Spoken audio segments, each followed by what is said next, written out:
This podcast is brought to you by Audible. Have you been wanting to read more, but don't seem to have the time?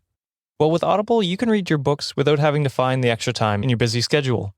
Stuck in traffic on your way home from work? Why not marathon the Harry Potter books? In the gym and want to learn about the First Lady? Well, you can listen to Becoming Michelle Obama while doing leg day. And if you go to audibletrial.com/cultivate, you get a month free of Audible. That includes 1 credit that you can trade in for any audiobook of your choice, access to thousands of audiobooks free to listen to with your account, and best of all, you have access to all of your favorite podcasts in the app as well. So be sure to go to my link, audibletrial.com/cultivate. That's CULTIV, the number 8, to sign up for a free month of Audible and start reading today. Thank you, Audible, for supporting this show. We are Cultivate. cultivate. We are Cultivate.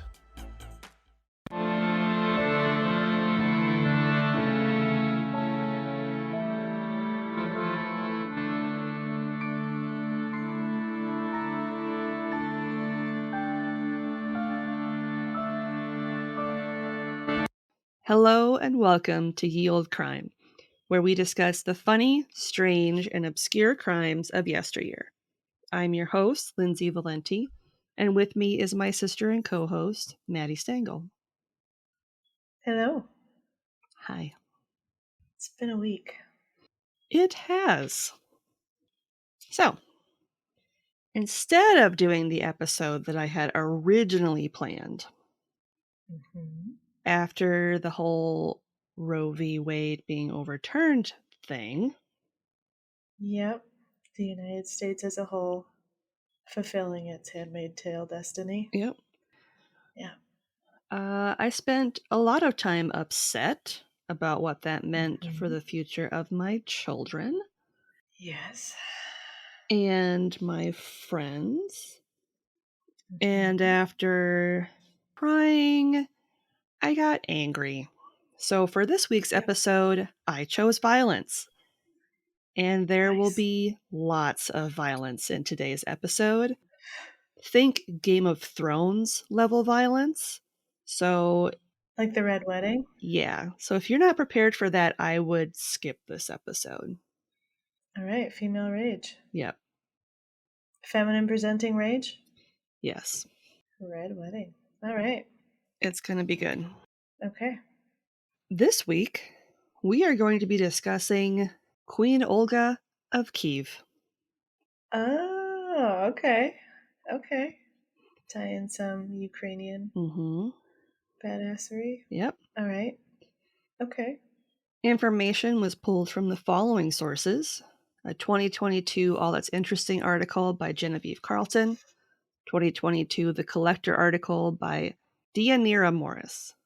2022 The Conversation article by Miles Pattenden. 2015 History Answers article. Britannica. The Diocese of Westminster Youth Ministry website. We'll get there. And 4 Wikipedia pages.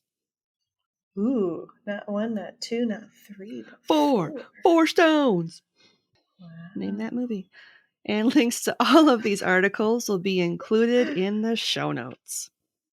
Unless you've been living under a rock when Russia decided to invade Ukraine earlier this year, you have probably heard of today's woman and saint. That's right, she was canonized as a saint, but we'll get to that a little later. All right. First, let's get into who she was. Olga was born to Viking parents of Varangian descent in northern Russia, specifically Pskov, near the Estonian border, around the start of the 10th century, so that'd be 900 CE. Okay. Her exact birth date is unknown, but historians believe it was anywhere between 890 to 925 CE, although some speculate it was likely 903 CE. Okay. Unsurprisingly, very little is known of her life prior to her marrying Prince Igor I of Kyiv at the age of 15. Okay, so she went from being a Viking wild child to a queen. Yep.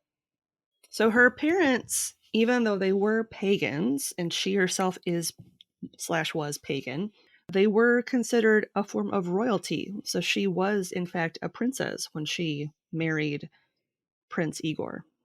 So, Okay. Probably more of a political move. probably. Igor was the son of Ruik of Ladoga, who was the founder of the Ruik dynasty and the next in line to rule.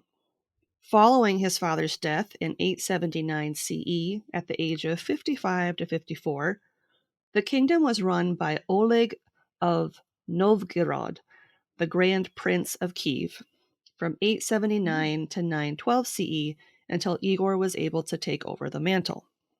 All right. I should mention that Igor was very young when his father passed, so obviously his marriage to Olga came much later.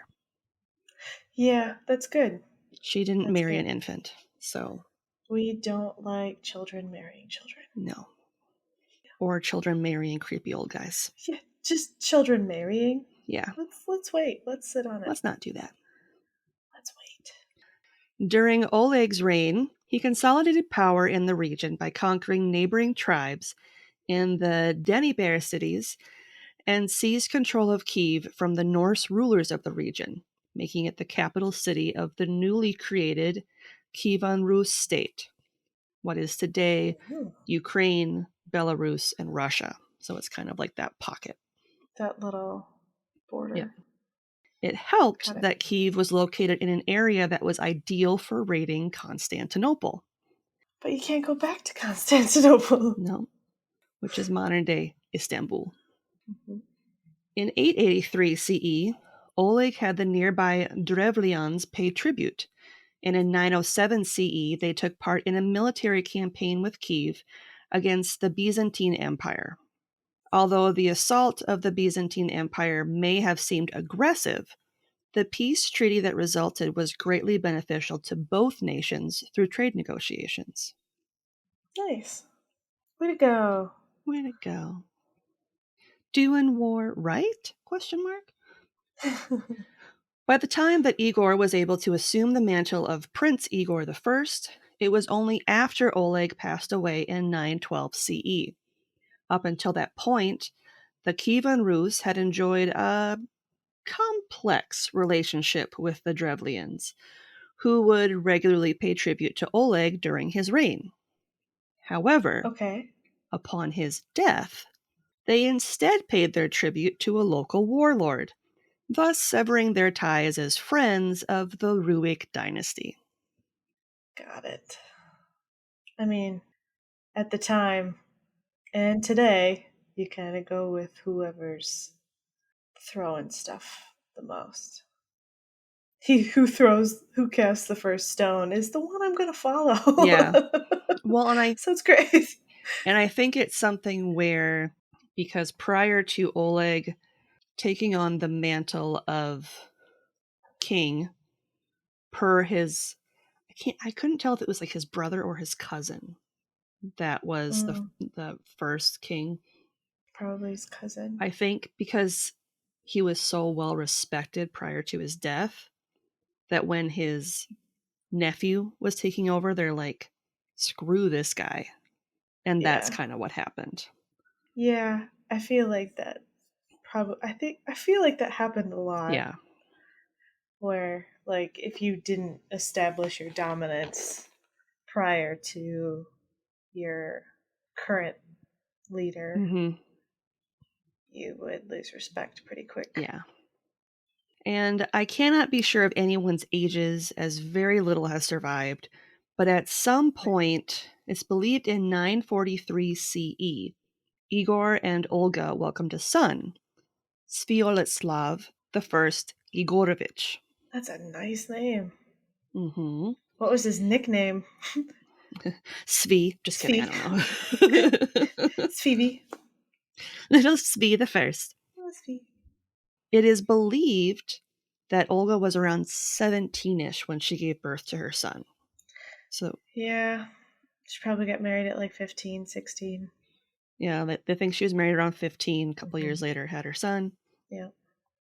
During a campaign in 945 CE, in which Igor was collecting tribute from the Drevlians, remember, their frenemies, by traveling to their capital city of East Korosten, he was brutally murdered after he attempted to extort more money from them.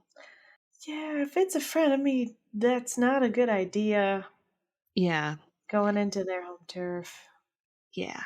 Admittedly, this wasn't the smartest move on his part, considering that the Drevlians hadn't willingly partnered with the Kievan Rus in 33 years since Yeah. Oleg's passing. Yeah. And then you kind of wander in and you're like, pay tribute. And they're like, okay. And then you turn around and you're like, this isn't enough money. By the way, inflation. Ye old Yeah. inflation.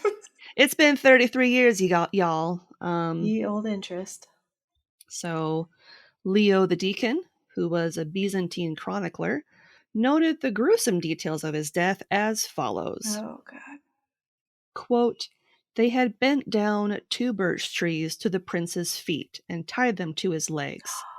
Then they let the trees straighten again, thus tearing the prince's body apart. Oh, wow. End quote. At least you hope it'd be a swift death. You would hope. Was it like a clean? I don't know. Okay. According to historian Diodorus of Sicily, it's believed that Leo's account of Igor's demise may have been embellished, although similar tales have been shared. But that didn't change the fact that he left behind his young wife and their 3-year-old son in a precarious situation. Yeah. Because, women were highly respected, especially one who was 17 So respected. with a young king who Yeah. didn't earn his place. Who was too young to rule. Yeah. Olga, now around 20, then became regent on behalf of her son, Sviatoslav, until he was of age to rule, and held the title of the first woman to rule Kievan Rus. Nice. The true legend of Olga starts following the weeks and months after her husband's murder. The Drevlians, following Igor's death, sent 20 emissaries to suggest that she marry their leader, Prince Mal. Oh, wow. Wow, thank you so much for bringing the matchmaking to me. Yep. That's nice. Olga was said to have responded, quote, your proposal is pleasing to me. Indeed, my husband cannot rise again from the dead. But I desire to honor you tomorrow in the presence of my people. Return now to your boat and remain there with an aspect of arrogance. I shall send for you on the morrow, and you shall say, we will not ride on horses, nor go on foot. Carry us in our boat, and you shall be carried in your boat. End quote. Oh, this isn't going to end well. The emissaries returned the following day and repeated the words that they were instructed to say. Following this, the people of Kyiv came together to carry the 20 men in their boat to the court. Mm-hmm. The men all believed this to be a great honor, until their boat was thrown into a trench that had been dug the day before under Olga's orders. Yeah. As the men were buried alive, it is said that Olga crouched down to, quote, inquire whether they found the honor to their taste, end quote. Yep. She's just getting started, isn't she? Oh, yes. Yep. This wasn't the end of Olga's revenge against the Drevlians, however. Mm-hmm. After killing the emissaries, she sent word to the prince accepting his marriage proposal, while also asking him to send, quote, their distinguished men to her in Kyiv, so that she might go to their prince with due honor, end quote. Nice. After all, it was important to show her people just how good of a match this was, right? Right. Yeah. The prince, who had no idea that the initial party had been murdered, gathered, quote, the best men who governed the land of Dereva, end quote, and sent them to the capital per the queen's request. Every single one of them. Best soldiers. Yep. Great. The best governors. leaders. Okay, all right. Upon their arrival, Olga had her people prepare a bath for them and invited her distinguished guests to meet with her in person following their bath. Because, it's been a long journey. Right, you probably smell. Respect me. Respect the And you want to look the part when you meet Right. with the queen. Yeah. After the Drevlians entered the bathhouse, Olga had all the doors bolted and then set on fire to prevent their escape, burning them alive. It's really, yep, she's really liking these slow deaths. If you think this was the end of it, Nope. you'd be very, very wrong. She's just getting started. That was just the sampler platter, y'all. Mm-hmm. After immolating the entire ruling class of the Drevlians, she sent a third message, ordering them to, quote, prepare great quantities of mead in the city where you killed my husband, that I may weep over his grave and hold a funeral feast for him, end quote. Respectable. Mm-hmm. I'm still going to marry you, but give me this one mercy to mourn Let me the death mourn of my dead husband. my husband. Let me mourn him before I marry you. Yeah. Surprisingly, this request was granted. And when Queen Olga, along with a small group of attendants, arrived at Igor's tomb, she did as she said and wept before holding a funeral feast. The Drevlians who attended the feast drank heavily, and once they were drunk, Olga had her followers kill them. The primary chronicle notes that 5,000 Drevlians were killed the night of her husband's funeral feast. And she only had a few attendants? Mm-hmm. Those are some good soldiers. Yeah. After which Olga returned to Kyiv to gather an army to finish off the remaining survivors. Her plan was to wipe out this entire tribe of people. Yeah, because she's a Viking. Yep. Yep. So that's like the red wedding part of the story, Yep. and that's not even the worst part yet. Yep, of course. The conflict between Kievan Rus and the Drevlians started out in Olga's favor, with many of the survivors being driven back to their cities. Olga led her army to the city where her husband was slain, which is modern-day Korostin, and laid a siege upon the city that lasted for a year without either side winning. So this is the Drevlians' capital city, and this is where everyone is kind of stuck, they can't escape. An entire year without Mm-hmm. any. Wow, that's oof. It was at this point that Olga hatched another plan. As she does. As she does. She sent the Drevlians a message that read as follows, quote, why do you persist in holding out? All your cities have surrendered to me and submitted to tribute, so that the inhabitants now cultivate their fields and their lands in peace. But you had rather die of hunger without submitting to tribute, end quote. The Drevlians wrote back saying that they would submit tribute, even offering to pay her with honey and furs, for they were worried she was still intent on avenging her dead husband. Oh, well, that's not right. She's clearly over it. Yeah, she's so over it. She's so over it. That was so, 6 months ago. Igor, who, she said. Right. Olga responded that the murders of the messengers that were sent to Kyiv, along with the 5,000 at the feast night, was enough bloodshed for her. Yeah. Instead, all she asked for was very simple, that each house give her 3 pigeons and 3 sparrows. Quote, I do not desire to impose a heavy tribute like my husband, but I require only this small gift from you, for you are impoverished by the siege, end quote. Dang. How hard would it be to catch those birds? Well, they probably would have had them in cages, carrier pigeons and stuff. Mm-hmm. But let me take out any last piece of communication system you have. The Drevlians, surprised and delighted that such a small price could mean the end of the siege against them, eagerly granted her request. The following quote of the events comes from the primary chronicle. Quote, "Now Olga gave to each soldier in her army a pigeon or a sparrow, and ordered them to attach by thread to each pigeon and sparrow a piece of sulfur bound with small pieces of cloth. I remember this. When night fell, Olga bade her soldiers release the pigeons and the sparrows. So the birds flew to their nests, the pigeons to the cotes, and the sparrows under the eaves. The dovecotes, the coops, the porches, and the haymows were set on fire. There was not a house that was not consumed, and it was impossible to extinguish the flames because all the houses caught on fire at once.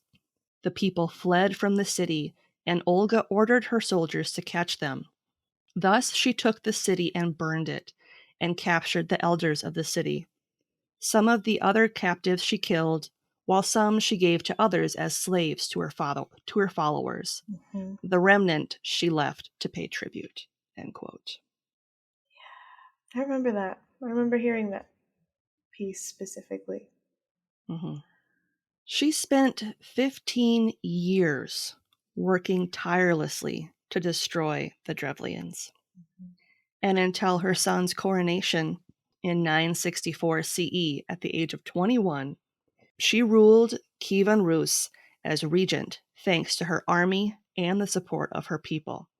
She continued to evade marriage proposals and defended the city during the siege of Kyiv in 968 CE by the Bulgarians. During her time as regent, Olga initiated the first legal reform recorded in Eastern Europe when she changed the system in which tributes were gathered. And after what I'm going to call the Night of the Flaming Pigeons, Olga and her son, along with her retinue, would pass through Doreva and continue to establish laws and collect tributes.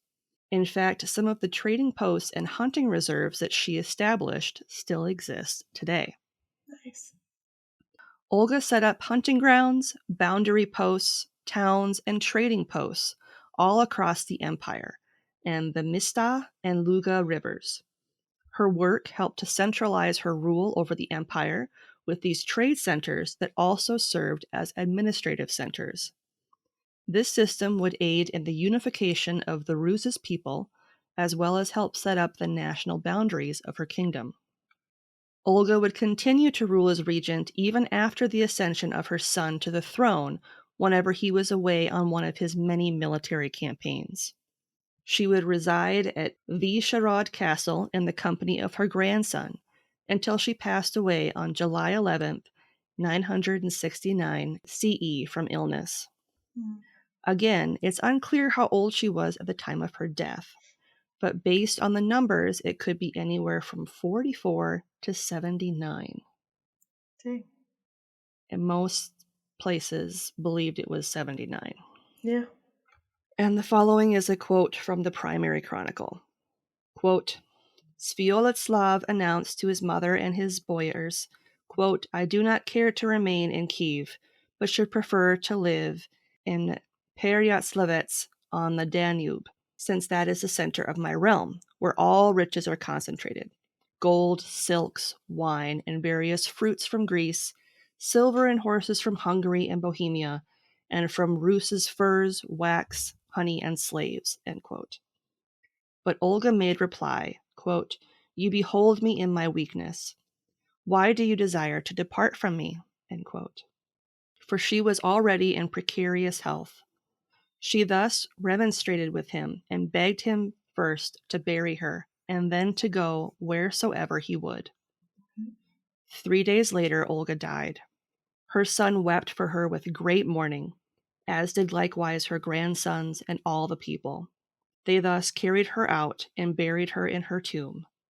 Olga had given command not to hold a funeral feast for her, for she had a priest who performed the last rites over the sainted princess. End quote. Throughout her regency, Olga was noted as a political strategist, which can be supported by the number of ways she was able to not only enact her revenge against those who took away her husband, but to also protect the Kievan Rus from foreign rulers such as Prince Mal, who would have stripped her of all her power. Mm-hmm. So why was she made a saint again? Well, around 10 years after she laid waste to the Drevlian capital of Iskoristan, she traveled to Constantinople in the Byzantine Empire, which at the time was under the rule of Emperor Constantine VII. Mm-hmm. During Olga's time in Constantinople, the emperor proposed, inviting her to rule beside him. Yeah.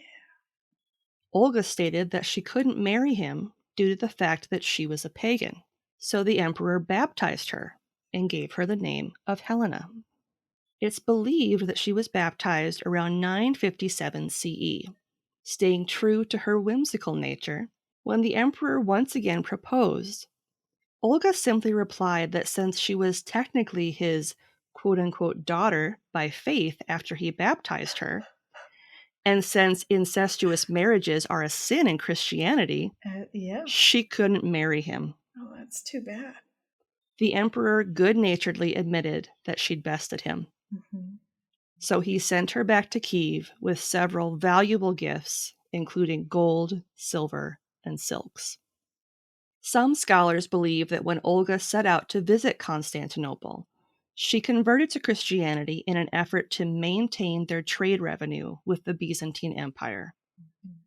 When facing a larger power, Olga was able to maintain her alliance with Constantine without threatening her political standing or offending the emperor by rebuffing his marriage proposal. Yeah. After adopting Orthodox Christianity, she made strides to bring Christianity to Russia, even when her own son refused to convert from paganism to Christianity. Although Sviatoslav refused to convert, he did promise her that he would not persecute anyone who converted to her new religion. That's a big deal. Yeah. Especially since at the time, Christians were not giving that deal to pagans. Oh, no. Thanks to her son's agreement to not target followers of Christianity, Olga was able to build a number of churches in Russian cities, such as her hometown of Pskov and the capital of Kyiv. She also used her resources to set up hospitals, as well as provide welfare for the poor. She used her public announcements to teach her followers about Christianity in an effort to heal the violence in her realm. It's hard to know if the tales of her vengeance have been exaggerated or not. There are many who believe that some of the stories are based on Scandinavian folklore. It doesn't help that the stories surrounding Queen Olga were written over 200 years after her death by the very monks supported by her descendants. Yeah. Others believe the stories of her brutality against the Drevlians while she ruled as a pagan monarch were to show, quote, just how far she'd come, end quote, once she converted. Gross. See how bad she was? Now she's Christian and she's perfect. Yeah. All is forgiven. Sure. Why not? Sure. Whatever helps you sleep at night. Yep. Mm-hmm. Saint Olga was canonized almost 600 years after her death in 1547 CE to honor her efforts in introducing Christianity to medieval Russia. Today, Saint Olga of Kyiv is the patron saint of widows and converts, and the first Russian saint of the Orthodox Church. Her feast day is July 11th, the day of her death. Nice. A final quote from the primary chronicle regarding Olga and her title of Isapostolos, or equal to the apostles, Nice. quote, she shone like the moon by night, and she was radiant among the infidels like a pearl in the mire, since the people were soiled and not yet purified of their sin by holy baptism. End quote. Yeah, fuck off. Yeah. Sorry. I'm not sorry. Sorry, not sorry. Not sorry. And that is the tale of the warrior queen, Olga of Kyiv. I like it. I like it a lot. I mean, she took the the John Wick approach Mhm. to killing off her husband. Could you She- imagine if that was she John le- Wick and they stole her dog? They stole his dog. She Liam Neeson the shit out of him. Oh yeah. Mhm. I will find you, and I will kill you. Yep. I will spend 15 years killing you. Hello, I'm Rebecca Rosewood, and I'm here to help you keep your curses hexy and your hexes sexy in this snarky true crime and paranormal podcast. If you like a little personality with your true crime and a little scare with some flair, I've got you covered. Thrice Cursed is available anywhere you listen to podcasts. You can also find my curse content on Instagram, Twitter, and Facebook at Thrice Cursed Pod. And you can find even more at thriceCursedPod.com. Until then, keep it hexy. And this week's podcast plug is the Thrice Cursed podcast, a true crime and paranormal podcast from our friend Rebecca Rosewood.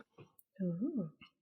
Thrice Cursed is dedicated to telling lesser known true crime stories with an emphasis on the unsolved in as empathetic a way as possible, and is dedicated to getting the facts as straight as possible as well.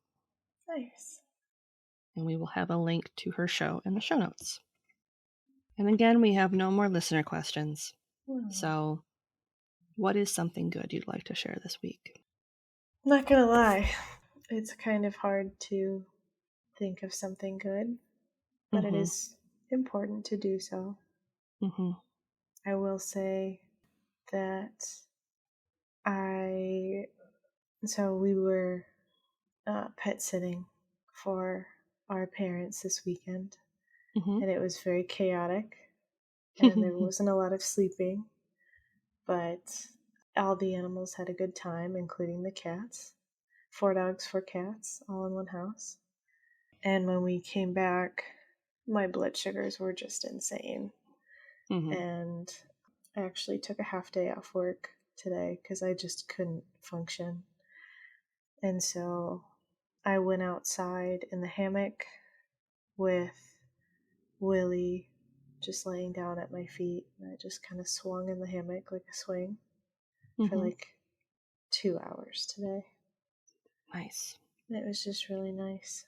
It was a nice little reset while I kind of let my body recalibrate and not hate me. Mm-hmm. Because I had 6 consecutive low blood sugars in less than 24 hours, which, if you are not familiar with diabetes and the effects of Lows. variable blood sugars, including lows, it really takes a toll on your body, and your mind gets kind of scrambled. And it took me 15 minutes to write a 2-minute email this morning, and it was just one of those things where it was like, okay, my body's telling me to rest, and I rested, and I'm starting to feel better. So things Good. are looking up. Good. What about you? That's one good thing. So, this Friday I will be heading to Yellowstone for our big family road trip this summer. Very exciting. Have you updated it for the flooding and parts that are closed? The section where we are staying and had planned to visit has been opened again.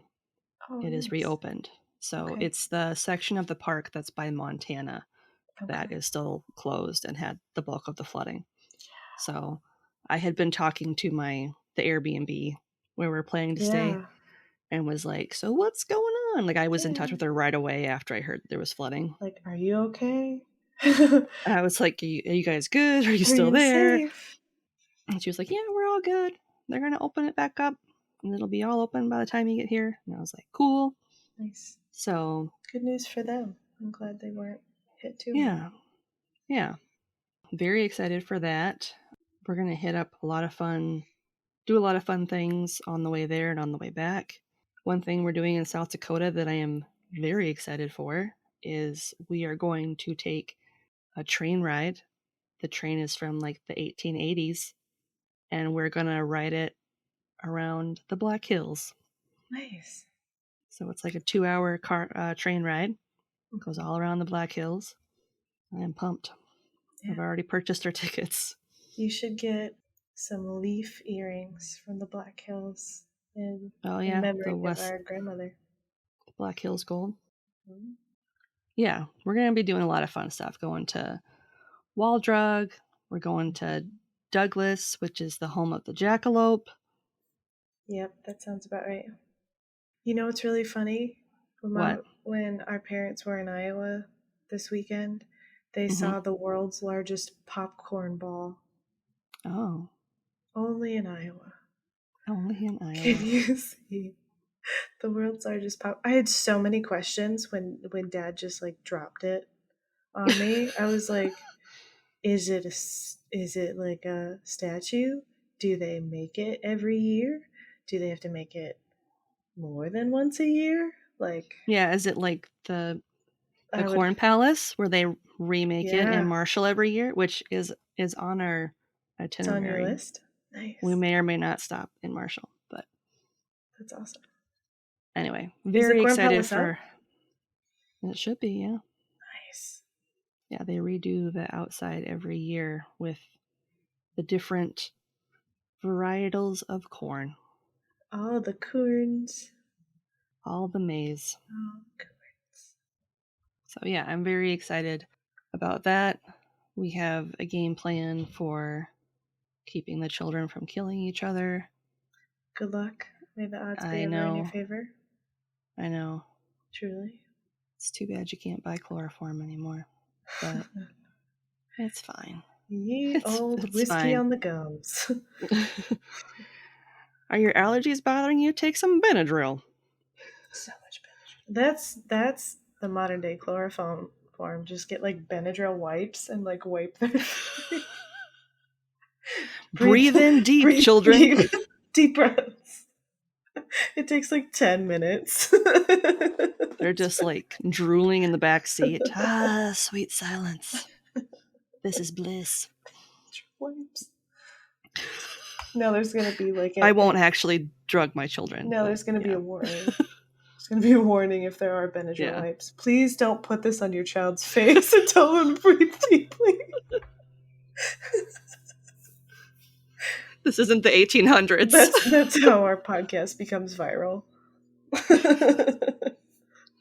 Breathe. These podcasters want to kill your children with Benadryl wipes. They want to drug your kids with Benadryl wipes that don't even exist. Benadryl wipes. Somewhere someone's writing that down. Yes. Yeah, some politician that needs to be in good favor. There's a war on our children's faces. Don't buy the Benadryl wipes. Howard Dean. Pya! Oh God, I remember that. This comeback tour. Oh man. Honestly, I'd take him back now. I'd take back there's the a lot of people I would take back now. But anyway, let's shut her down. Okay. You can find us online at yeoldecrimepodcast.com. We're also on Twitter at yeoldecrimepod and on Facebook and Instagram at yeoldecrimepodcast. We're also on YouTube, and we happen to have a P.O. box. I know we say it every week. It's still there. Yep. You can write to us at Ye Olde Crime, P.O. Box 341, Wyoming, Minnesota, 55092. Mm-hmm. You can also email us at yeoldecrimepodcast@gmail.com. Send your questions. Yeah. Got a query? Ask away. Just ask Jeeves. Only we are Jeeves. And I'll put on a bow tie. Yeah. A great way to support the show, if you can't do so financially, is to leave a 5-star rating and review on Apple Podcasts, Podchaser, Good Pods, or leave a rating on Spotify. This week's review comes from our friend Aaron over at the I Had to Say It podcast, and it's on Podchaser. And he said, "This is a fantastic program. A look at the crimes of the past that will definitely make you laugh. A part of my weekly rotation." Oh, thanks, Aaron. Thank you, Aaron. If you'd like to support us financially, you can do so on Buy Me a Coffee with a one-time donation.